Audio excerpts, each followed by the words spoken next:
সম্মানিত দিনদার পরহেজগার মুসলিম বৃন্দ, আসসালামু আলাইকুম ওয়া রাহমাতুল্লাহি ওয়া বারাকাতুহু।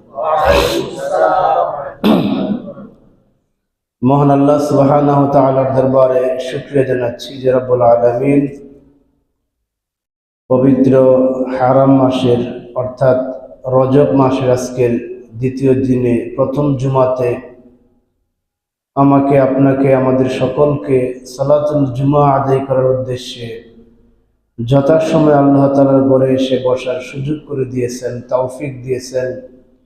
মহাগ্রন্থ আল কোরআনে কারীম থেকে সংক্ষিপ্ত আকারে কিছু কথা বলা এবং শোনার জন্য আমাদেরকে বাছাই করেছেন। এজন্য আমরা আল্লাহ তাআলার দরবারে শুকরিয়া জানাচ্ছি, আলহামদুলিল্লাহ। পাশাপাশি অসংখ্য অগণিত দরুদ এবং সালাম পেশ করছি আমাদের নবী সাইয়্যিদুল মুরসালিন খাতামুন নবিয়্যিন মুহাম্মদুর রাসূলুল্লাহ সাল্লাল্লাহু আলাইহি সাল্লামের প্রতি। সকলে আমরা বলি আল্লাহুম্মা সাল্লি আলা মুহাম্মদ, আল্লাহুম্মা বারিক আলা মুহাম্মদ। সম্মানিত হাজিরিন, মহাগ্রন্থ আল কোরআনে কারীমের ধারাবাহিক আলোচনার অংশ হিসেবে আজকে আমি তেলাওয়াত করেছি সূরা নাহলের 104 থেকে 107 নম্বর আয়াত কারিমা পর্যন্ত। মোট 4টি আয়াত কারিমা তেলাওয়াত করেছি। আল্লাহ তাআলার নিকট তৌফিক কামনা করছি এই 4টি আয়াতের আলোকে সংক্ষিপ্ত পরিসরে নির্ধারিত সময়ের মধ্যে প্রয়োজনীয় কিছু কথা বলার জন্য আল্লাহ তাআলা যেন আমাকে তৌফিক দান করেন, বলুন আমিন। প্রয়োজনীয় ইলম আল্লাহ তাআলা আমাকে দান করে কথাগুলি গুছিয়ে বলার মতো সুযোগ করে দেন, এবং যারা আমরা শুনছি আমাদের সকলকে যেন এই আয়াতের আলোকে কোরআনের উপর আল্লাহ তাআলা যেভাবে বিশ্বাস স্থাপন কথা বলেছেন সেভাবে যেন আমরা এই কোরআনের উপর বিশ্বাস রেখে আমরা আমলে জিন্দেগিতে আমরা চলতে পারি। আল্লাহ তাআলা সেই তৌফিক দান করুন, সকলকে বলুন আমিন। সম্মানিত হাজিরিন, প্রথম আয়াতে আল্লাহ তাআলা দ্ব্যর্থহীন ভাষায় ঘোষণা করছেন যে হেদায়েতের পথে কেউ যদি না আসে তাহলে আল্লাহ তাআলা তাকে হেদায়েত দান করেন না। হেদায়েত দান করার একমাত্র মালিক কে? আল্লাহ। আল্লাহ ছাড়া কোনো মানুষের হাতে এই দায়িত্ব আল্লাহ দেন নাই। হেদায়েতের মালিক যদি আল্লাহ ছাড়া কোনো মানুষের হাতে এই দায়িত্ব দেওয়া হতো তাহলে মানুষ, যেহেতু আমরা স্বার্থপর, আমরা আমাদের নিজস্ব লোকগুলাকে বেশি চেষ্টা করতাম হেদায়েত করার জন্য, বাকিদেরকে আমরা চেষ্টা কম করতাম, ঠিক কিনা? হেদায়েতের দায়িত্ব হলেন একমাত্র আল্লাহ। যারা হেদায়েতের পথে আসতে চায়, আল্লাহর কথা যারা বিশ্বাসী হয়, আল্লাহ তাআলা যেই বিধান দিয়েছেন সেই বিধানকে যারা মেনে নেন, অর্থাৎ কোরআনে কারীমকে যারা জীবনের বিনিময় হলেও গ্রহণ করেন, তাদেরকে আল্লাহ তাআলা হেদায়েত দান করেন। এটি হলো আল্লাহর সুন্নাহ। সুবহানাল্লাহ। বাড়িতে বসে, যেখানে সেখানে বসে অন্য পথে চলে কেউ হেদায়েত গ্রহণ করতে পারবে না। হেদায়েত গ্রহণ করতে হলে আল্লাহর কাছে আসতে হবে, কোরআনের কাছে আসতে হবে, আল্লাহর দ্বীনি পরিবেশে নিজেকে রাখতে হবে, তাহলেই তিনি হেদায়েত দিবেন। আপনি যার কাছে চাকরির মালিক যিনি, যেই কর্মকর্তার হাতে আপনার চাকরি দেওয়া হবে, তার কাছে না আসলে আপনি বাইরে অন্য জায়গায় ঘুরলে, অন্য কারোর কাছে গেলে চাকরি পাওয়া যাবে? আপনি যত বড় শিক্ষিত হন না কেন, যত বড়ই অভিজ্ঞতা সম্পন্ন হন না কেন, আপনাকে আসতে হবে কার কাছে? যার কাছেই চাকরিটা আছে তার কাছে আসতে হবে। যিনি আপনাকে অ্যাপয়েন্টমেন্ট দিতে পারবেন, যিনি আপনাকে এখানকার একজন কর্মকর্তা হিসেবে নিয়োগ দিতে পারবেন, তার কাছেই আপনাকে আসতে হবে। সম্মানিত হাজিরিন, যেহেতু হেদায়েতের মালিক আল্লাহ, এই জন্য তার কাছেই আসতে হবে। আর তার পথে যারা আসেন তাদেরকে আল্লাহ হেদায়েত দেন। এই কথাটা এই আয়াতের মধ্যে আল্লাহ তাআলা বলতেছেন, ইন্নাল্লাযীনা লা ইউমিনুনা বিআয়াতিল্লাহ লা ইয়াহদিহুমুল্লাহ। নিশ্চয়ই যারা আল্লাহ তাআলার আয়াতগুলোকে গ্রহণ করে নাই, মেনে নেয় নাই, আল্লাহর দ্বীনের পথে তারা আগানোর চেষ্টা করে নাই, আল্লাহ তাআলা তাদেরকে হেদায়েত দান করেন না। লা ইয়াহদিহুমুল্লাহ, আল্লাহ এই সমস্ত ব্যক্তিদেরকে হেদায়েত দান করেন না। স্পষ্ট বলেছেন যে লা ইউমিনুনা বিআয়াতিল্লাহ, কোরআন হলো আল্লাহর আয়াত। কোরআনে আল্লাহ তাআলা সূরা নাস পর্যন্ত, সূরা ফাতিহার 1 নম্বর আয়াত থেকে শুরু করে সূরা নাস পর্যন্ত 114টি সূরাতে আল্লাহ তাআলা যতগুলি আয়াতে কারিমা দিয়েছেন, প্রত্যেকটা আয়াতে কারিমা হলো আল্লাহর কালাম। এগুলোর মধ্যে আল্লাহ যে হুকুমগুলি দিয়েছেন, লা ইউমিনুনা বিআয়াতিল্লাহ, এই সমস্ত হুকুমগুলি যারা মেনে নেয় নাই, এই সমস্ত হুকুমগুলি যারা পালন করে নাই, আল্লাহ তাআলার কথা যারা বিশ্বাসী হয় নাই, আল্লাহ তাদেরকে হেদায়েত দান করেন না। এটা হলো আল্লাহর ফয়সালা, এটা হলো আল্লাহর সিদ্ধান্ত। সুতরাং কোনো ব্যক্তি যদি হেদায়েতের লাইনে আসতে চায়, তাহলে এই আয়াতগুলোকে মানতে হবে, এই আয়াতগুলোকে বিশ্বাস করতে হবে, এই আয়াতগুলিকে তার জীবনে বাস্তবায়ন করতে হবে। এই আয়াতগুলি তার জীবনে বাস্তবায়ন করলে, বিশ্বাস রাখলে আল্লাহ তাআলা কোনো না কোনো উসিলা থেকে হেদায়েত দিবেন, ঠিক কিনা? সুতরাং হেদায়েতের একমাত্র মালিক আল্লাহ, এটা আল্লাহ এখানে আবার বলতেছে। নবী, রাসূল, পীর, বুজুর্গ, ওলামা ইকরাম, তারা হলেন আপনাকে হেদায়েতের মাধ্যম, অর্থাৎ আপনাকে পথ দেখিয়ে দিবেন। কোন পথে আসলে আপনি আল্লাহকে পেতে পারেন, এটা তারা দেখিয়ে দিবেন। এরপরে আপনি যদি সঠিকভাবে তাদের পথ গ্রহণ করে আল্লাহর দিকে আপনি আসতে পারেন, আমি আসতে পারি, তাহলে আল্লাহ আমাকে হেদায়েত দিবেন, নতুবা সম্ভব নয়। এটা আমার ইচ্ছায় হবে না, নবীর ইচ্ছায় হবে না, রাসূলের ইচ্ছা হবে না, যদি আল্লাহ তার ভাগ্যে হেদায়েত না লিখে রাখেন। ইন্নাকা লা তাহদি মান আহবাবতা ওয়ালাকিন্নাল্লাহা ইয়াহদি মান ইয়াশা ওয়া হুয়া আ'লামু বিল মুহতাদিন। সূরা আল কাসাসের 56 নং আয়াত আল্লাহ বলতেছেন, রাসূল পাক সাল্লাল্লাহু আলাইহি সাল্লামের চাচা আবু তালেব ঈমান আনতে পারে নাই। আল্লাহ রাসূল অনেক চেষ্টা করেছেন, অনেকভাবে বুঝিয়েছেন, যতবারই তিনি দাওয়াত দিয়েছেন আবু তালেব নিশ্চুপ থাকতেন, কোনো কথা বলতেন না। রাসূল পাক সাল্লাল্লাহু আলাইহি সাল্লামের বড় আশা ছিল যে আমার এই চাচা যদি ইসলাম ধর্ম গ্রহণ করতেন, তাহলে কিয়ামতের ময়দানে এই চাচাকে আল্লাহ তাআলার দরবারে উচ্চ মর্যাদায় আমি অধিষ্ঠিত করতে পারতাম, কারণ আমার এই চাচার অবদান ইসলামে এত বেশি যে অন্য কারোর সাথে তার অবদানের তুলনা হয় না। বলে সুবহানাল্লাহ। এরকম একটা চিন্তা আল্লাহ রাসূল লালন করতেন, কিন্তু আল্লাহ জানাই দিলেন, হে রাসূল, ইন্নাকা লা তাহদি মান আহবাবতা, আপনি যাকে ভালোবাসেন, আপনি ভালোবাসলেই তাকে আপনি হেদায়েত দান করতে পারবেন না। ওয়ালাকিন্নাল্লাহা ইয়াহদি মান ইয়াশা, বরং হেদায়েতের পথে যে আসতে চায় এরকম ব্যক্তিদের মধ্য থেকে যাকে আল্লাহ ইচ্ছা তাকে হেদায়েত দান করেন। আয়াতের ডাইরেক্ট করতে হলো যে ওয়ালাকিন্নাল্লাহা ইয়াহদি মান ইয়াশা, আল্লাহ যাকে ইচ্ছা করেন তাকে হেদায়েত দান করেন, এটা হলো সরাসরি অর্থ। কিন্তু ব্যাখ্যামূলক অর্থ হলো হেদায়েতের পথে যারা আসবে, চেষ্টা করবে, হেদায়েতের লাইনে যারা উঠবে, এই চেষ্টা সাধনার মধ্যে যারা থাকবে, তাদের মধ্য থেকে আল্লাহ যাকে ইচ্ছে করেন, অর্থাৎ যার চেষ্টা সাধনাটা আল্লাহর কাছে বেশি প্রিয় হয়, এমন ব্যক্তিদেরকে আল্লাহ তাআলা সঠিক পথ দেখান। সুবহানাল্লাহ। এই জন্য আমাদের সারা জীবনই চেষ্টা করতে হবে, হেদায়েতের লাইনে থাকার জন্য সার্বক্ষণিক চেষ্টা করতে হবে, সব সময় দোয়া করতে হবে, রব্বানা লা তুজিগ কুলুবানা বা'দা ইয হাদাইতানা।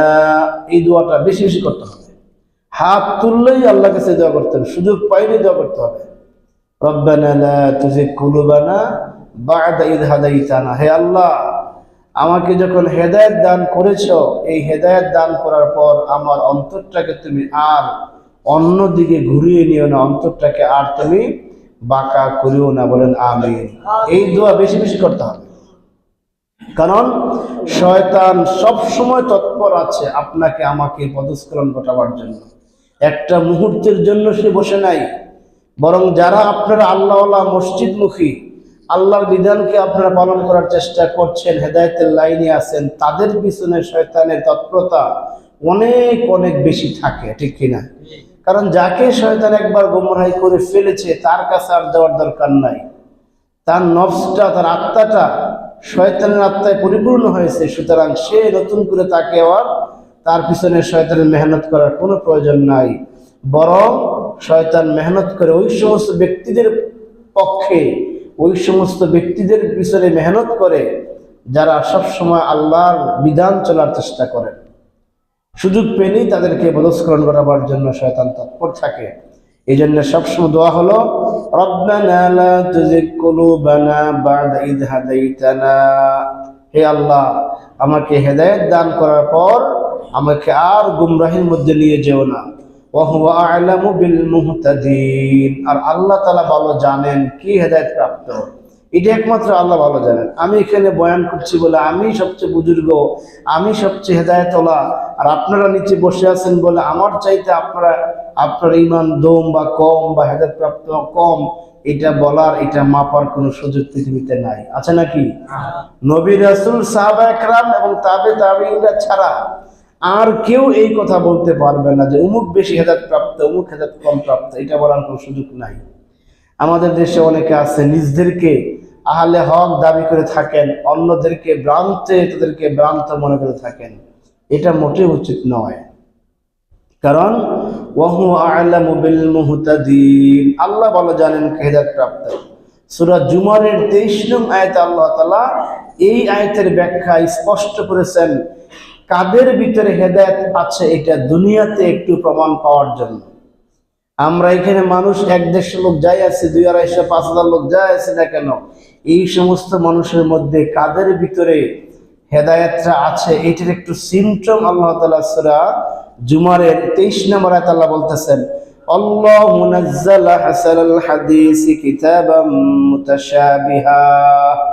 আল্লাহ বলতেছেন যে আল্লাহু নাযালা, আল্লাহ নাজিল করেছেন আহসানাল হাদিসি কিতাবাম মুতাশাবিহা, আল্লাহ তাআলা সর্বোত্তম কথা অর্থাৎ এই কোরআনকে নাজিল করেছেন। কোরআনকে আল্লাহ তাআলা ভাষায় সর্বোত্তম কথা বলা হয়েছে, বলেন সুবহানাল্লাহ।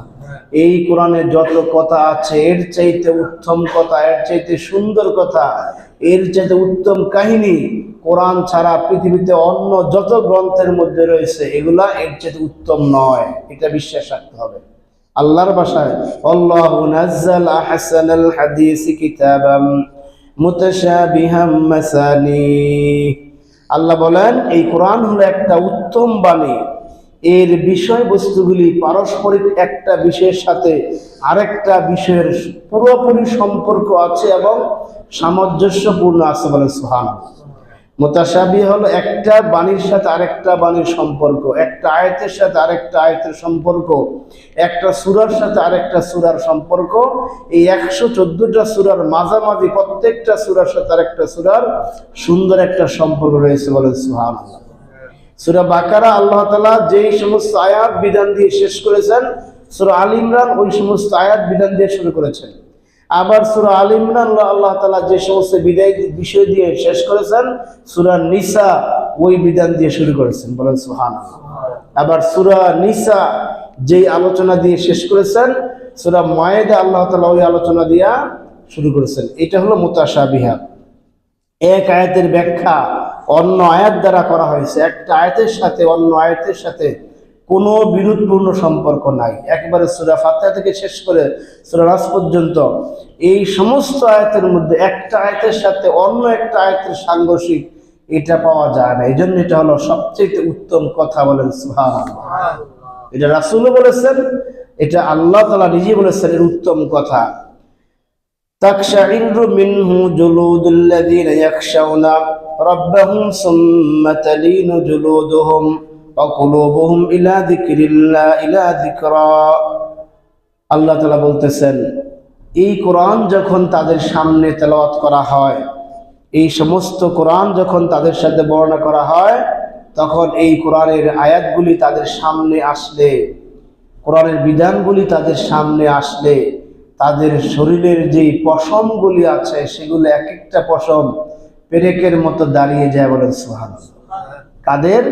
যাদের অন্তরে সত্য আছে, যাদের অন্তরে আল্লাহর হেদায়েতের নূর আছে, যাদের অন্তরে হেদায়েতের নূর আছে, এটা প্রমাণের একটা দলিল আল্লাহ তাআলা সূরা এই জুমারের 23 নং আয়াতে আল্লাহ দিলেন যে যখন তাদের সামনে কোনো তেলাওয়াত করা হয় তখন তাদের প্রত্যেকটা লোমকূপগুলি সেখানে যেন একটা পেরেকের মতো একটা লোমকূপ দাঁড়িয়ে যায়, বলেন সুবহানাল্লাহ।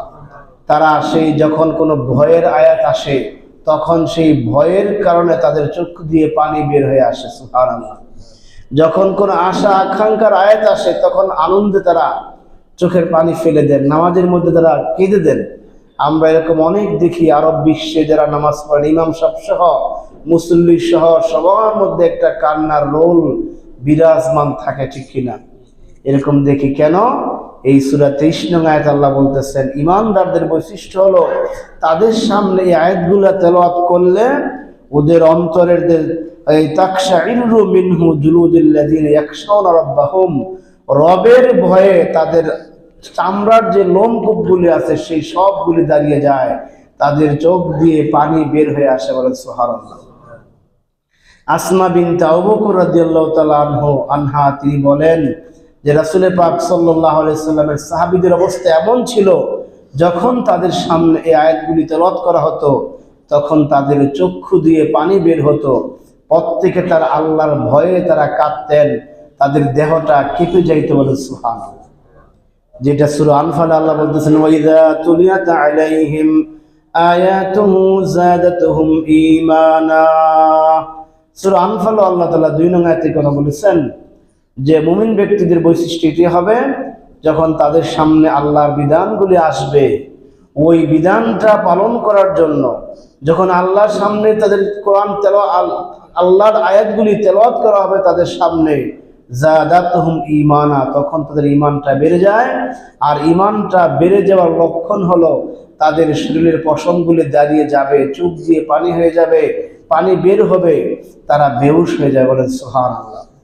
সম্মানিত হাজিরিন, এটি বলতেছেন আল্লাহ ওয়াযালিকা হুদাল্লাহ ইয়াহদি বিহি মান ইয়াশা, এই হলো আল্লাহর পক্ষ থেকে হেদায়েত। আল্লাহ আয়াতের শেষে বলতেছেন ওয়াযালিকা হুদাল্লাহ ইয়াহদি বিহি মান ইয়াশা, এরাই হলো হেদায়েত প্রাপ্ত, এটাই হলো আল্লাহর পক্ষ থেকে হেদায়েত। আর এই হেদায়েতের লাইনে যারা আসবে তাদেরকে আল্লাহ তাআলা হেদায়েত দান করেন। বলে সুবহানাল্লাহ। এই হেদায়েত কারা পাবেন? এরকম সূরা বাকারার একবারে শুরুতে যে প্রথম রুকুতে আল্লাহ তাআলা কয়েকটা আয়াতের মধ্যে কয়েকটা গুণের কথা বলেছেন। ইউমিনুনা বিল গায়বি ওয়া ইউকিমুনাস সালাহ ওয়া মিম্মা রাযাকনাহুম ইউনফিকুন ওয়াল্লাযীনা ইউমিনুনা বিমা উনজিলা ইলাইকা ওয়া মা উনজিলা মিন ক্বাবলিক ওয়া বিল আখিরাতি হুম ইউকিনুন। এখানে 6টা গুণের কথা আল্লাহ বলেছেন। এই 6টা গুণ যাদের মধ্যে আসবে, 1 নাম্বার তারা বিশ্বাস করবে আল্লাহর প্রতি, বিশ্বাস করবে গায়বের প্রতি, অদৃশ্য যা আমরা দেখি না এরকম অদৃশ্য যা আছে সব বিশেষ বিশ্বাস করবে। আমরা আল্লাহকে দেখি নাই, দেখেছি না, তার সৃষ্টি তথ্য দেখে, তার সৃষ্টিকুল দেখে আমরা তাকে বিশ্বাস করে নিয়েছি। এরপরে দ্বিতীয় গুণ হলো তারা নামাজ কায়েম করবে, তৃতীয় গুণ হলো তারা যাকাত দিবে, 4 নাম্বার গুণ হলো আসমানি যে কিতাবগুলি আছে সেই কিতাবে তারা বিশ্বাস করবে, রাসূলের প্রতি যা নাযিল হয়েছে তাতে বিশ্বাস করবে। আর 6 নাম্বার গুণ হলো ওয়াবিল আখিরাতি হুম ইউকিনুন, আখিরাত যে হবে, মৃত্যুর পর আমাদেরকে আবার জীবন দেওয়া হবে। আমরা এই দুনিয়াতে যার যে অবস্থানে আমরা ছিলাম, শেষ বয়সে আমরা যে অবস্থায় আমরা কবরে চলে গেছি, ঠিক এই অবস্থায় আল্লাহ তাআলা আমাদেরকে আবার দাঁড় করাবেন, ঠিক কিনা? ঈমান আছে না আমাদের? আল বা'সি বা'দাল মাউত, মৃত্যুর পর আবার আমরা জীবিত হব, জীবিত হয়ে আমাদেরকে আমার জীবন জিজ্ঞাসার সকল প্রশ্নের জবাব দিতে হবে। এই 6টি গুণ যাদের মধ্যে আছে উলাইকা হুমুল মুফলিহুন, আল্লাহ বলতেছেন এরা হলেন সফল কাম। এরা অন্য জায়গায় আসছে উলাইকা হুমুল মুহতাদুন, এরা হলেন আল্লাহর পক্ষ থেকে হেদায়েত প্রাপ্ত। বলেন সুবহানাল্লাহ। সুতরাং আল্লাহ কাকে হেদায়েত দান করেন সেটা আল্লাহ ভালো জানেন। হেদায়েতের পথে যারা আসবেন তাদেরকে আল্লাহ হেদায়েত দান করবেন। ওয়া মান ইউদ্লিলিল্লাহু ফামা লাহু মিন হাদ, আর যে ব্যক্তি হেদায়েতের লাইন ছেড়ে বিপথে চলাফেরা করবে, যেই রাস্তায় আসলে আল্লাহকে পাওয়া যাবে না এরকম বিপরীত রাস্তায় চলবে, আল্লাহ বলতেছেন ফামা লাহু মিন হাদিন, সে যেহেতু ইচ্ছা করে বিপদের রাস্তায় পাড়ি দিয়েছে, তাকে হেদায়েত দান করার জন্য পৃথিবীতে আর কেউ নাই। বলেন নাউজুবিল্লাহ। আবু জাহেল ইচ্ছা করেই হেদায়েতের বিপক্ষে চলেছে, এজন্য তাকে হেদায়েত দেওয়ার মতো কোনো শক্তি পৃথিবীতে ছিল না। আবু তালেব ইচ্ছা করেই হেদায়েত গ্রহণ করে নাই, এজন্য স্বয়ং মুহাম্মদুর রাসূলুল্লাহ সাল্লাল্লাহু আলাইহি সাল্লাম তাকে হেদায়েত দিতে পারেন নাই। পেরেছেন কি? পারেন নাই। সুতরাং যে ব্যক্তি হেদায়েতের লাইন ছাড়া চলবে, তাকে আপনি যতই দাওয়াত দেন, যতই বুঝান, সে কিন্তু আসবে না। এই যে আজকে সারা দেশে ওলামায়ে কেরামরা মানুষকে দাওয়াত দিচ্ছেন, হক পথে দাওয়াত দিচ্ছেন, সত্যের পথে দাওয়াত দিচ্ছেন, যারা গুমরাহী হয়েছেন তাদের সামনে হাজারো যুক্তি উপস্থাপন করার পরও, কোরআনের হাজারো আয়াত তাদের সামনে পেশ করার পরও তারা কিন্তু এদিকে ফিরে আসতেছে না। তারা তাদের সেই লাইন নিয়েই তারা আছে এবং তারা সেই পথেই তারা জীবনকে পরিচালনা করার চেষ্টা করছে, ঠিক কিনা? কারণ সে ইচ্ছে করেই হেদায়েতের লাইনে আসতেছে না। এই জন্য আল্লাহর ভাষায় বলতেছেন ওয়াহু আ'লামু বিল মুহতাদিন, আল্লাহ ভালো করে জানেন কি হেদায়েত প্রাপ্ত হবেন। আর ফামা লাহু মিন হাদিন, আর এই সমস্ত ব্যক্তির জন্য আপনি কাউকে খুঁজে পাবেন না তাদের হেদায়েত দেওয়ার জন্য। সম্মানিত হাজিরিন, তাদের পরিণতি কি? আল্লাহ আয়াতে শেষে বলতেছেন ওয়ালাহুম আযাবুন আলীম, এদের জন্য হলো জাহান্নামে কঠিন যন্ত্রণাদায়ক শাস্তি। বলেন নাউযুবিল্লাহ। কোরআন থেকে যারা হেদায়েত গ্রহণ করবে না, কোরআনের পথে যারা আসবে না, কোরআনকে যারা আমলে জিন্দেগিতে নিয়ে আসবে না, কোরআন অনুযায়ী যাদের জীবন যারা তারা চালাবে না, তাদের জন্য আল্লাহ বলতেছেন এদের জন্য ওয়ালাহুম আযাবুন আলীম, কঠিন শাস্তি, এমন শাস্তি দুনিয়ার কোন শাস্তির সাথে ওই শাস্তির কল্পনা করা যাবে না। বলেন নাউযুবিল্লাহ। দুনিয়াতে আমরা অনেক প্রকার শাস্তির কথা আমরা জানি, অনেক প্রকার শাস্তির ইতিহাস আমরা শুনি, কিন্তু জাহান্নামের শাস্তির সাথে ওইটা তুলনা করা যাবে না। হাদিসে আসছে আল্লাহ তাআলা যখন এই সমস্ত মানুষের ব্যাপারে হিসাব নিকাশ ফাইনাল হয়ে যাবে, তখন এই জাহান্নাম এবং জান্নাত এই দুইটার সুখ এবং দুঃখ বুঝাবার জন্য আল্লাহ তাআলা দুইজন ব্যক্তিকে ডেকে নিয়ে আসবেন। সমস্ত মানুষ থেকে আদম আলাইহিস সালাম থেকে শুরু করে শেষ মানুষ পর্যন্ত দুইজন মানুষকে ডেকে নিয়ে আসবেন। ওই দুইজন মানুষ এমন দুইজন মানুষ, একজন হবেন তার জন্ম থেকে মৃত্যু পর্যন্ত দুনিয়ার জীবনে দুঃখ কি জিনিস সে দেখে নাই, কষ্ট কি জিনিস সে অনুভব করে নাই কখনো, তার সারা জীবনটাই সুখে ছিল, দুঃখ তার জীবনে স্পর্শ করে নাই। এমন একজন ব্যক্তিকে নিয়ে আসবেন যে সবচেয়ে সুখী মানুষ ছিল পৃথিবীতে, সোজা কথা, এটা আল্লাহ জানেন, আমরা জানি না। তাকে নিয়ে আসা হবে। আবার দুনিয়াতে সবচেয়ে দুঃখী যে ব্যক্তি ছিল, যার কোনো সুখ জীবনে হয় নাই, তাকে নিয়ে আসা হবে। এই দুইজনকে নিয়ে আসা হবে। এবার সবচাইতে সুখী মানুষটাকে আল্লাহ তাআলা ইজা আযাবুন আলীম এর দৃষ্টান্ত দেখার জন্য এই সবচেয়ে সুখী মানুষটাকে আল্লাহ তাআলা এই আযাবুন আলীম কঠিন শাস্তির মধ্যে মাত্র রাখবেন এক মুহূর্ত। কয় মুহূর্ত? এক মুহূর্ত রাখবেন, আবার তুলে নিয়ে আসবেন। সেম যে ব্যক্তি সারা জীবন দুঃখ কষ্ট করেছে, তাকে আল্লাহ তাআলা জান্নাত যে বলেছেন যালিকাল ফাওজুল আযীম, মহান সফলতা, এই মহান সফলতার স্থান জান্নাতে তাকে রাখবেন এক মুহূর্তের জন্য। দুইজনকে নিয়ে আসবেন। এবার দুইজন তাদের অভিজ্ঞতা শেয়ার করবে।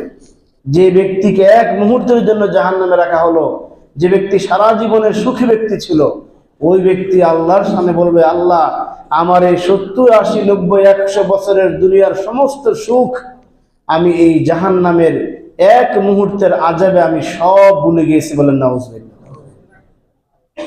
আমি এক মুহূর্তে আমার দুনিয়ার সমস্ত সুখ ভুলে গেছি। আমার দুনিয়ার সমস্ত সুখগুলোকে একত্র করা হলে এই জাহান্নামের এক মুহূর্তের শাস্তির সমান হবে না। বলেন নাউযুবিল্লাহ। আবার যে ব্যক্তি সারা জীবন দুঃখ কষ্ট করেছে, তাকে যখন জিজ্ঞেস করা হবে তোমার অনুভূতি কি, তখন সে বলবে আল্লাহ আমার অনুভূতি হলো আমি গোটা 70 বছর জিন্দেগি যত আরাম যত দুঃখ কষ্ট আমি করেছিলাম, এই এক মুহূর্তের জান্নাতের আরামে আমার 70-80 বছর জীবনের সমস্ত দুঃখ আমি ভুলে গিয়েছি। বলেন সুবহানাল্লাহ।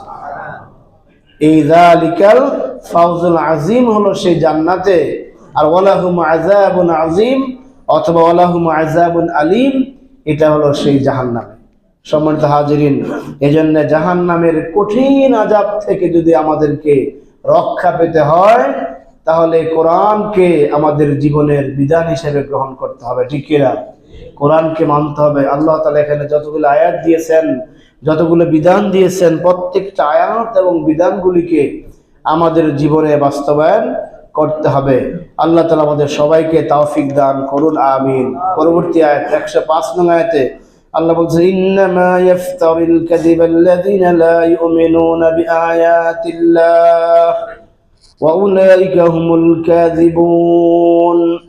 আল্লাহ বলতেছেন মক্কার কাফের মুশরিকরা একটা মিথ্যা দাবি করত, তাদের সমাজের মধ্যে একটা মিথ্যা প্রচলন ছিল যে মুহাম্মদ সাল্লাল্লাহু আলাইহি সাল্লাম একজন অনারব ব্যক্তির কাছ থেকে কোরআন শিখেছেন এবং সেই কথাগুলি সে তার নিজ থেকে বানিয়ে মানুষের সামনে উপস্থাপন করেন। বলেন নাউজুবিল্লাহ।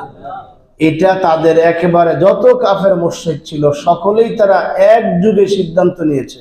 এমনকি মদিনার ইহুদিরা যখন এই সংবাদ পেল যে মক্কার কুরাইশ বংশে একজন ব্যক্তির আগমন ঘটেছে, তাদের তাওরাতের ভাষা অনুযায়ী যেই শেষ নবী আসবেন যার নাম হল আহমদ, যেই ব্যক্তির নাম হবে আহমদ এবং তিনি শেষ নবী, তিনি আসলে আমাদের সমস্ত তাওরাত ইনজিল সব বাদ হয়ে যাবে, সেই কোরআনকে গ্রহণ করতে হবে। এই সংবাদটা যখন মক্কার ইহুদিরা আগে থেকে জানতো এবং তারা যখন জানলেন যে মোহাম্মদ নামে সেই ব্যক্তিটা, আহমদ নামে সেই ব্যক্তিটা মক্কায় চলে এসেছেন, এটা প্রমাণ করার জন্য তাওরাতে তার যে সমস্ত গুণাগুলি আলোচনা করা হয়েছে ওই সমস্ত গুণাগুণগুলি ওই একদল প্রতিনিধি ইহুদিরা নোট করে এসে মুহাম্মদ সাল্লাল্লাহু আলাইহি ওয়াসাল্লাম দরবারে এসে তারা জিজ্ঞেস করলো এবং সেই সব প্রশ্নের জবাব তারা পেল এবং তারা গিয়ে মদিনার ইহুদি আলেমদের কাছে বলল যে তাওরাতে বর্ণিত যতগুলি গুণাগুণ বলা হয়েছে সবগুলি গুণ ওই ব্যক্তির কাছে আছে, সুতরাং শেষ নবী এবং সত্য নবী মুহাম্মদ তিনি এসেছেন, আমাদের তাওরাতকে বাদ দিয়ে তারটা গ্রহণ করতে হবে। এটা সিদ্ধান্ত ফাইনাল হলো। কিন্তু মদিনার সেই ইহুদি আলেমরা এবার সিদ্ধান্ত নিলেন যদি আমরা এটা গ্রহণ করি তাহলে আমাদের এই মদিনাতে আমাদের যে মাতবরি আছে, যে কর্তৃত্ব আছে, আমরা যে ফতুয়াবাজ করতেছি বা মানুষের পকেট থেকে আমাদের পকেটে টাকা নিয়ে আসতেছি বিভিন্ন বাউতাবাজি দিয়ে, এই সমস্ত পথ বন্ধ হয়ে যাবে। এই জন্য তারা সিদ্ধান্ত নিল আমরা সকলে একযোগে এই কথা বলবো, তাওরাতে যে নবীর কথা বলা হয়েছে মুহাম্মদ ওই নবী না। বলেন নাউজুবিল্লাহ। এটা ছিল মদিনার ইহুদি আলেমদের সিদ্ধান্ত। কারণ মুহাম্মদ সাল্লাল্লাহু আলাইহি সাল্লামের দ্বীন ইসলাম কোরআন গ্রহণ করলে তাদেরও ধর্মীয় আর মাতবরি চলবে না, তারা সেখানে নেতৃত্ব দিতে পারবে না, মুহাম্মদ সাল্লাল্লাহু আলাইহি সাল্লামের নেতৃত্বে মানতে হবে। এই কারণে মদিনার ইহুদিরা সিদ্ধান্ত নিল আলেমরা যে খবরদার, যেহেতু আমরা আলেমরাই সবাইকে চালাই, গোটা মদিনাবাসীকে চালাই, আমরা যা বলি তারা তাই শোনে, এই জন্য আমরা একযোগে বলবো যে মুহাম্মদ নামের যে আহমদ নামের যে ব্যক্তিটা তাওরাতে ইনজিলে সুসংবাদ দিয়েছেন ওই ব্যক্তিটা বর্তমান মুহাম্মদ নন, তিনি পরে আসবেন। বলেন নাউজুবিল্লাহ। আর মক্কার কাফেররা সিদ্ধান্ত নিল যে মুহাম্মদ যে বক্তব্যগুলো দিচ্ছে এগুলি সত্যি আল্লাহর বক্তব্য, এটা মানুষ এই বক্তব্য দিতে পারে না, মানুষ লিখতে পারে না। এরকম কথা, এরকম সুন্দর কথা আপনারা জানেন সূরা কাউসারের ব্যাপারে ওদের সময় ওই সময় এটা মানুষের কালাম নয়, এটা প্রমাণ করার জন্য আল্লাহ তাআলা যখন ঘোষণা দিলেন ফাতু বিসূরাতিন মিন মিসলি, একটা সূরা বানিয়ে নিয়ে আসো। যখন সেই সাবায়া মুআল্লাকা অর্থাৎ যেই বিশ্ববিখ্যাত 7 জন কবি প্রত্যেক বছর সিলেকশন হতো, এই 7 জন কবিকে এনে তারা চেষ্টা করেছিলেন সূরা কাউসারের মতো একটা অনুরূপ সূরা লিখাবার জন্য। বলেন নাউজুবিল্লাহ। চেষ্টা করেছে কিন্তু পারে নাই, চেষ্টা করেছিল, শেষ পর্যন্ত তারা এটা বলতে বাধ্য হয়েছেন লাইসা হাযা কালামুল বাশার, এটা মানুষের কালাম নয়, এটা আল্লাহর কালাম। কিন্তু এইটা যদি তারা সমাজে প্রচলিত হতে দেন তাহলে তাদের ক্ষমতা, তাদের বাহাদুরি চলবে না। আবু জেহেল কোরআনের কাছে মাথা নত করতে হবে, কোরআন যা বলেছে সেটা মানতে হবে। আবুল আহাব কোরআনের কাছে মাথা নত করতে হবে, কোরআন যা বলেছে তা মানতে হবে। এখন কি করা যায়? এখন গণহারে গোটা মক্কাতে, গোটা আরব দেশে একটাই বক্তব্য যে মোহাম্মদ পাগল। বলেন নাউজুবিল্লাহ। মোহাম্মদ কবি, মোহাম্মদ গণক, এরকম বক্তব্য দিয়ে তাকে বিতর্কিত করা হবে। আল্লাহ তাআলা বলতেছেন তাদের এই বিতর্কিত এটাকে আল্লাহ তাআলা সম্পূর্ণ প্রত্যাখ্যান করেছেন এবং এটাকে ব্যর্থ প্রমাণ করার জন্য আল্লাহ বলতেছেন ইন্নামা ইফতারিল কাযিবাল্লাযীনা লা ইউমিনুনা বিআয়াতিল্লাহ, নিশ্চয় কোরআনের ব্যাপারে মিথ্যা কথা বলতে পারে ওই ব্যক্তিরা যারা আল্লাহর কোরআনের আয়াতগুলোকে অস্বীকার করে। বলেন নাউজুবিল্লাহ। কোরআনের ব্যাপারে মিথ্যা কোরআনকে বলতে পারে অথবা কোরআনের ব্যাপারে নিরপেক্ষ থাকতে পারে তারা, যারা কোরআনের আয়াতগুলোকে অস্বীকার করে। আমাদের দেশে এক শ্রেণী ব্যক্তি আছেন যারা নিজেদেরকে নিরপেক্ষ দাবি করে, আছে কিনা? ধর্ম নিরপেক্ষ তারা নিজে মনে করেন, কোরআনের ব্যাপারে তারা নিরপেক্ষ মনে করেন। এটা আল্লাহর ভাষা। আল্লাহ বলতেছেন এটা ইফতারিল কাযিবাল্লাযিনা লা ইউমিনুনা বিআয়াতিল্লাহ। আল্লাহ তাআলার আয়াতকে যারা অস্বীকার করে তারা ছাড়া এই কোরআনের ব্যাপারে নিরপেক্ষ থাকতে পারে না, এবং তারা ছাড়া কোরআনকে অস্বীকার করতে পারে না। কোনো মুসলমান কোরআনকে অস্বীকার করে না। সুতরাং যারা অস্বীকার করেন ওয়াউলাইকা হুমুল কাযিবুন, তারা হলো মিথ্যাবাদী। তারা হলো মিথ্যাবাদী, প্রকৃত মিথ্যাবাদী তারাই যারা কোরআনকে অস্বীকার করেন। মুহাম্মদ সাল্লাল্লাহু আলাইহি সাল্লামকে সরাসরি আল্লাহ কোরআন শিক্ষা দিয়েছেন। আল্লাহর পক্ষ থেকে প্রত্যেকটা বক্তব্য সরাসরি জিবরাইলের মাধ্যমে এখানে তার কাছে এসেছে। এখানে মাঝখানে কোনো শব্দ বাদ যায় নাই। কোনো শব্দ জিবরাইল বলা হয়েছে, রুহুল আমিন, রুহুল কুদুস বলা হয়েছে, পবিত্র আত্মার মাধ্যমে এটা এসেছে, যিনি মানবীয় সমস্ত দোষ ত্রুটি থেকে মুক্ত ছিলেন। জিবরাইল বলেন সুবহানাল্লাহ। সেই লম্বা পথ, 50,000 বছরের রাস্তা, আসমান থেকে জমিনে আসতে লম্বা পথ তিনি এখানে আসছেন। এই লম্বা পথ আসতে গিয়ে একটা অক্ষর তিনি ভুলে যান নাই। সুবহানাল্লাহ। একটা অক্ষর তিনি পরিবর্তন করেন নাই, বরং আল্লাহ যা বলেছেন হুবহু মুহাম্মদ সাল্লাল্লাহু আলাইহি ওয়াসাল্লামের কাছে নিয়ে এসেছেন। সুতরাং এই কোরআনের ব্যাপারে মিথ্যা বলতে পারে তারা, যারা এই কোরআনকে অবিশ্বাস করেন তারাই। মুহাম্মদ সাল্লাল্লাহু আলাইহি সাল্লামকে যারা পাগল বলেন, নিজেরা যারা পাগল তারাই মুহাম্মদ সাল্লাল্লাহু আলাইহি ওয়াসাল্লামকে পাগল বলেন। আল্লাহ তাআলা সূরা নাজমের মধ্যে বলতেছেন অন-নাজমি ইযা হাওয়া, আকাশের সেই তারকার কসম যে তারকাটা এক সময় আবার মিশে যায়। মা দাল্লা সাহিবুকুম ওয়া মা গাওয়া, তোমাদের সাহেব অর্থাৎ তোমাদের সাথী মুহাম্মদ তিনি পাগল নন অথবা তিনি নির্বোধ নন। ওয়া মা ইয়ানতিকু আনিল হাওয়া, তার নিজ থেকে তিনি কোনো কথা বলেন না। বলেন সুবহানাল্লাহ। আল্লাহ সার্টিফিকেট দিচ্ছেন যে মুহাম্মদ এই কথাগুলি তার নিজের নয়। ইন হুয়া ইল্লা ওয়াহয়ু ইউহা, বরং তাকে যা প্রত্যাদেশ করা হয়, আমি তাকে যা বলতে বলি তিনি তাই বলেন। আল্লামাহু শাদীদুল কুওয়া, যিনি বিশ্বস্ত আল্লাহর কাছে অত্যন্ত আমানতদারী একজন ফেরেশতা, মাধ্যমে তিনি এই কথাগুলি শিখেন। সুতরাং যারা মিথ্যাবাদী, ওই মিথ্যাবাদীরাই বলতে পারে মুহাম্মদ সাল্লাল্লাহু আলাইহি সাল্লাম এই কোরআন তার নিজের কথা। বলেন নাউজুবিল্লাহ। এটা যারা সত্যবাদী তারা এই কথা বলতে পারেন না।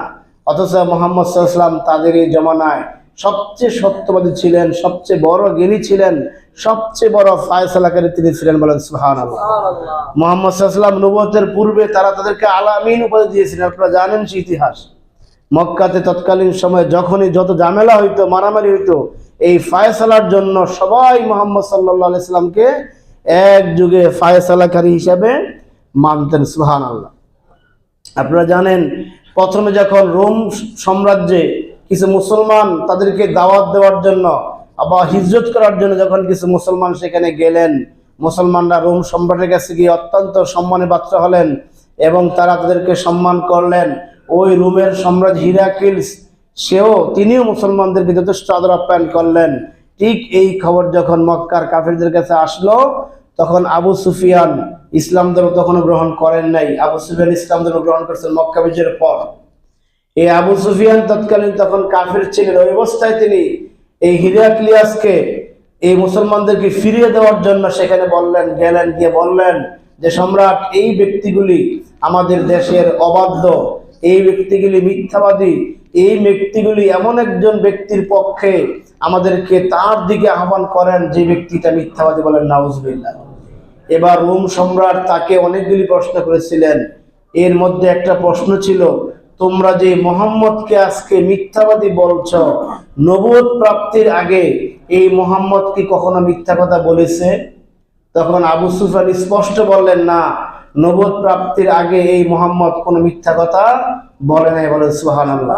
বরং নবুয়ত প্রাপ্তির আগে এই মুহাম্মদ আমাদের আরবের মধ্যে সবচেয়ে বেশি আমানতদারিতা ছিল, তার মধ্যে বেশি তিনি সবচেয়ে বেশি সত্যবাদী ছিলেন। এবার হিরাক্লিয়াস বললেন, তাহলে এটা কেমনে সম্ভব যে একজন মানুষ জীবনে কখনো তোমাদের ব্যাপারে, মানুষের ব্যাপারে কোনো মিথ্যা বলে তার জিহ্বাকে কলুষিত করে নাই? আজকে কেমনে সম্ভব তিনি তার রবের ব্যাপারে মিথ্যা বলে তার অন্তরকে নষ্ট করবেন? সুবহানাল্লাহ। যার ভিতর ঈমান, আল্লাহ তাআলা যাকে ঈমানের জন্য কবুল করেন, সামান্যতই ওই ব্যক্তিটা ঈমানদার হয়ে যায়, হেদায়েত তার মধ্যে সামান্যতই এসে যায়। সুবহানাল্লাহ। তখন আবু জেহেল আবু সুফিয়ান সেখান থেকে ফিরে আসলেন। সেই হিরাক্লিয়াস সাক্ষ্য দিলেন যে না, যেই ব্যক্তিকে তোমরাই বললা তিনি আলামিন ছিলেন, সবচেয়ে বেশি আমলদারি ছিলেন, তিনি কখনো এরকম আল্লাহর ব্যাপারে মিথ্যা কথা বলতে পারেন না। সম্মানিত হাজিরিন, এই জন্য ইমানদার ব্যক্তি ছাড়া যারা কুফরি করে, কাফের, জালেম, অত্যাচারী, ওই সমস্ত ব্যক্তিরাই আল্লাহর আয়াতকে, আল্লাহর কোরআনকে, আল্লাহর বিধানকে অস্বীকার করতে পারে, অন্যরা এটা করবে না। মান কাফারা বিল্লাহি মিন বাদি ঈমানিহি ইল্লা মান উকরিহা ওয়া কলবুহু মুতমাইন্নুম বিল ঈমান ওয়ালাকিন মান শারাহা বিল কুফরি সাদরা ফাআলাইহিম গাদাবুম মিনাল্লাহ ওয়া লাহুম আযাবুন আযীম। ঈমান আনার পর যে ব্যক্তি কুফরি অর্জন করে, অর্থাৎ কাফের হয়ে যায়, ওই সমস্ত ব্যক্তির জন্য রয়েছে হৃদয় বিদারক শাস্তি এবং আল্লাহর গজব। বলেন নাউজুবিল্লাহ। মদিনার, মক্কাতে ইসলামের প্রথম যুগে কিছু কিছু কাফের ছিল, দুনিয়াবি কিছু সুবিধার জন্য মুসলমান হয়েছিল। আবার ওই কাফেরদের সুযোগ সুবিধা পাই যখন দেখলো যে না, মুসলমান হইলে এত সুযোগ সুবিধা পাওয়া যায় না, তাদের যে একটা ধারণা ছিল যদি মুসলমান হয়ে যাই তাহলে অনেক সুযোগ সুবিধা পাবো, এরপরে যখন দেখলেন মুসলমান হওয়ার পর আর এত সুযোগ সুবিধা পাওয়া যায় না, তখন তারা আবার সেই কুফরের মধ্যে ফিরে গেলেন, অথবা তার সন্তানদের মায়ায়, তার স্ত্রী মায়ায়, অথবা তার সহায় সম্পত্তির লোভে। ইসলাম ধর্ম গ্রহণ করার পর যখন তিনি দেখলেন তার সহায় সম্পদ সব শেষ হয়ে যাবে, সব নষ্ট হয়ে যাবে, ছেলেমেয়েরা সব তার কাছে দূরে সরে গেছে, এখন তিনি অসহায় হয়ে গেলেন। এই অসহায়টাকে তিনি মেনে নিতে পারেন নাই, আবার তিনি সেই কুফরের দিকে ধাবিত হলেন। আল্লাহ বলেন এমন ব্যক্তির জন্য রয়েছে কঠিন শাস্তি এবং আল্লাহর পক্ষ থেকে গজব। বলেন নাউজুবিল্লাহ। এটা একেবারেই অন্যায় কাজ। রাসূল সাল্লাল্লাহু আলাইহি ওয়াসাল্লাম হাদিসে ইরশাদ করেছেন, মান বাদদালা দীনাহু ফাকতুলু, যে ব্যক্তি ধর্ম থেকে, দিন থেকে, ইসলাম থেকে খারেজ হয়ে যায়, দিনটাকে পরিবর্তন করে ফেলে, সে নাস্তিক্য পোষণ করে, মুরতাদ হয়ে যায়, এর ইসলামের বিধান হলো তাকে হত্যা করো। এটা হলো ইসলামের বিধান। আল্লাহ তাআলা এরপরে তাকে হাসরের ময়দানে কঠিন শাস্তি দিবেন। এটা হলো একটা পাঠ। আরেকটা পাঠ হলো, কিন্তু ইসলাম ধর্ম গ্রহণ করেছে কিন্তু কাফেররা, তার মালিক, তার শাসক এমন অত্যাচার করেছে, সেই অত্যাচারের কারণে সে মুখে আল্লাহ বিরোধী কথা বলেছে, ইল্লা মান উকরিহা কালবাহু মুতমাইন্না বিল ঈমান মুতমাইন্নুম বিল ঈমান, কিন্তু তার অন্তরটা ছিল আল্লাহর দিকে, ঈমানের দিকে, এমন ব্যক্তিকে আল্লাহ তাআলা মাফ করবেন, শাস্তি দিবেন না। বলেন সুবহানাল্লাহ। কারণ আল্লাহু বাসীরুম বিল ইবাদ, আল্লাহ তাআলা বান্দার সবকিছু দেখেন। সামিউন বাসীর, আল্লাহ তাআলা বান্দাকে দেখেন, শুনেন এবং তার অন্তর্যামী। ঠিক কিনা? আল্লাহ বান্দার এমন সে অবস্থায় পড়েছে যে এই মুহূর্তে তার অত্যাচারের সামনে সে কোনোভাবেই সে সত্যের পথে টিকে থাকতে পারছে না। এই আল্লাহ তার অন্তরের খবর জানেন। এই খবরটা জানার কারণে আল্লাহ তাআলা তাকে শাস্তি দিবেন না। সম্মানিত হাজিরিন, এই দুনিয়ার কাফের, মুশরিক, বেঈমান দুনিয়াবি কোনো স্বার্থের কারণে ইসলাম ধর্ম গ্রহণ করার পর আবার তা ফিরে যান। কেন যান? পরবর্তী আয়াতে আল্লাহ তাআলা ওইটা স্পষ্ট করেছেন, যালিকা বিআন্নাহু মুস্তাহাব্বুল হায়াতাদ দুনিয়া আলাল আখিরাহ। এটা তারাই করতে পারে, কাফেরদের মধ্যে ইসলাম ধর্ম গ্রহণ করে আবার মুরতাদ হওয়া, আর মুসলমানদের মধ্যে ইসলাম ধর্মের কোন বিধানটাকে গ্রহণ করে আবার ছেড়ে দেওয়া। সে কুফরি করে নাই, কাফের তো কুফরি করে সে ফিরে গেল, তার জন্য কঠিন শাস্তি, জাহান্নাম, স্থায়ী আযাব, সেটা আছেই। আর মুসলমানের মধ্যে কিছু আমরা আছি, ইসলামের একটা বিধান দীর্ঘদিন ধরে লালন করতেছি, পালন করতেছি, হঠাৎ করে আবার সেখান থেকে সে দূরে সরে গেছে। কেন এই অবস্থা হয়? আল্লাহ এই পরের আয়াতে 107 নং আয়াতে বলতেছেন, যালিকা বিআন্নাহুম, এটা হয় এই কারণে, ইস্তাহাব্বুল হায়াতাদ দুনিয়া আলাল আখিরাহ, ওই ব্যক্তি দুনিয়ার জীবনটাকে আখিরাতের জীবনের উপর প্রাধান্য দিয়ে দেয়। বলেন নাউজুবিল্লাহ। যে মুসলমান যখনই দেখবেন যে হঠাৎ করে তার লাইফস্টাইল চেঞ্জ হয়ে গেছে, এখন আর তাকে মসজিদে দেখা যায় না, এখন তার দাড়িগুলি আর আগের মতো বড় না, হঠাৎ করে ছোট হয়ে গেছে, আগে বেশ বড় ছিল, হঠাৎ করে ছোট হয়ে গেছে, হঠাৎ করে দাড়ি কালো হয়ে গেছে, আগে সাদা ছিল, হঠাৎ করে তার স্টাইল চেঞ্জ হয়ে গেছে, এখন একটু মানে আরেকটু আধুনিক হয়ে গেছে, জামা কাপড় চেঞ্জ হয়ে গেছে, এখন আগের মতো আর সবার সাথে মিশেন না, একবারে প্রত্যেক উক্ত সামনের কাতারে বসেন না, ডেলি আসেন না, মাঝে মধ্যে আসেন, এরকম হঠাৎ করে চেঞ্জ। এটা আল্লাহ বলতেছেন সেটা হলো ইস্তাহাব্বুল হায়াতাদ দুনিয়া আলাল আখিরাহ, আখিরাতের উপর সে দুনিয়াকে প্রাধান্য দিয়েছে, বলেন নাউজুবিল্লাহ। এটা অত্যন্ত একটা গোমরাহি কাজ, মারাত্মক একটা কাজ। ওয়ান্নাল্লাহা লা ইয়াহদিল কওমাল কাফিরিন, আল্লাহ তাআলা ওই কাফের আর এরকম কাফের, একটা হলো আমলগত কাফের, একটা আকীদাগত কাফের। আমলগত কাফের যারা, তাদেরকে আল্লাহ তাআলা নির্দিষ্ট শাস্তি দেওয়ার পর মাফ করবেন, আর আকীদাগত কাফের যারা, তাদেরকে আল্লাহ তাআলা স্থায়ী জাহান্নামে দিবেন। সম্মানিত হাজিরিন, এইভাবে এই দুনিয়াকে প্রাধান্য দিবে, এরাই কোন ইসলামের বিধানকে হঠাৎ করে মানেন, আবার হঠাৎ করে ছেড়ে দেন। এই কাজটা করা যাবে না। ওই যে আমি শুরুতে বললাম, রব্বানা লা তুযিগ কুলুবানা বা'দা ইয হাদাইতানা, এই দোয়াটা বেশি বেশি করতে হবে যে আল্লাহ আমাকে হেদায়েত দান করেছ, দয়া করে আমার হেদায়েতের পথ থেকে আমাকে দূরে সরিয়ে দিও না। দুনিয়ার কোন চাকচিক্যের লোভে, দুনিয়াকে আরো বেশি পাওয়ার জন্য আমাকে এমন কাজ করতে বাধ্য করো না, আমার অন্তরটা যদি এমন না হয়ে যায় যে আমি একটা অন্যায় দিকে পা বাড়াই, কোনো অন্যায় কাজ যেন আমি না করতে পারি। এই দোয়াটা আল্লাহর নিকট সবসময় করতে হবে। এটা কেন আল্লাহ তাআলা সূরা তাওবার 23 নম্বর আয়াতে বিষয়টা আরো বেশি কঠিন করে ধমক দিয়েছেন। ইয়া আইয়ুহাল্লাযীনা আমানু লা তাত্তাখিযু আবাকুম ওয়া আখওয়ানাকুম আউলিয়া ইন ইসতাহাব্বুল কুফরা আলাল ঈমান, হে কাফের, হে ঈমানদাররা, তোমাদের পিতা এবং ভাই সকল যারা ঈমানের চাইতে কুফরকে বেশি প্রাধান্য দেয়, এদের সাথে তোমাদের কোনো খাতির নেই, বলে নাউজুবিল্লাহ। একবার নিজের পিতার কথা বলতেছেন, আবার তোমাদের পিতার সমূহ, তোমার পিতা, দাদা, চাচা, ফুফা, খালু, এই লাইনে যারা আছে, মামা, এই পিতৃ সমতুল্য যারা আছে, তারা সে যেই কেউ হোক না কেন, ইমানের চাইতে সে যদি আল্লাহ রাসূলের মহব্বতের চাইতে, আল্লাহর চাইতে সে যদি কুফুরকে বেশি গ্রহণ করে নেয়, লা তাত্তাখিযু, তাকে তোমরা গ্রহণ করবে না, আউলিয়া, বন্ধু হিসাবে। যদি করো, ফামান ইয়াতাওয়াল্লা মিনকুম ফাউলাইকা হুমুজ জালিমুন, তাহলে সে হবে জালেম। এই জালেমকে আল্লাহ তাআলা হেদায়েত দান করেন না। আল্লাহু লা ইয়াহদিল কওমাজ জালিমিন, কোরআনে বহু জায়গায় আল্লাহ তাআলা বলেছেন। সুতরাং মুসলমান হওয়ার পর যদি কেউ এই কুফরের দিকে ধাবিত হয়, তাহলে সে কাফের হয়ে যায়। এটা হলো আমলগত, আকীদাগত কুফর করলে সে কাফের হয়ে গেল, স্থায়ী জাহান্নাম।